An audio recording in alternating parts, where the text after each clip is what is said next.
La fête de la Toussaint, c'est quoi? C'est la fête de toutes les saintes, de tous les saints, à travers le temps et l'histoire. Et alors finalement, un saint, qu'est-ce que c'est? Un jour, dans un cours de caté, le prêtre pose la question aux enfants qui étaient là, et là, il y a un petit garçon qui lève la main et qui dit « Moi, je sais. Les saints, c'est ceux qui laissent passer la lumière à travers eux. » Alors le prêtre était assez émerveillé de cette réponse et demande au petit garçon « Mais comment tu sais ?» Et le petit garçon raconte. Un jour, mon grand-père m'a emmené visiter une église et il y avait des grandes fenêtres qui laissaient passer la lumière. Et dans ces fenêtres, il y avait des personnes qui étaient représentées.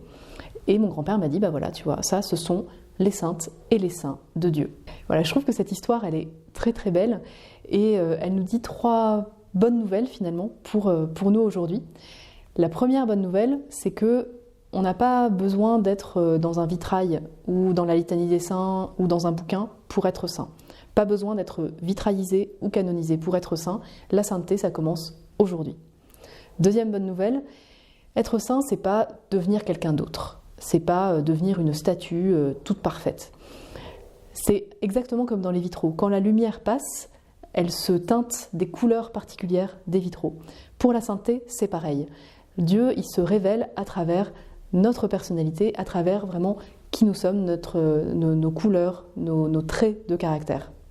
Donc devenir saint, c'est être nous-mêmes dans la lumière de Dieu.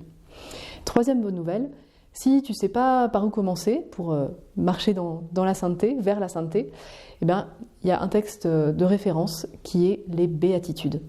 Dans les béatitudes, Jésus nous donne une feuille de route et il nous fait une promesse.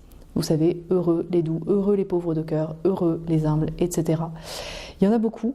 Tu peux peut-être en choisir une qui peut te servir de fil rouge, celle qui te parle le plus, celle qui t'appelle le plus.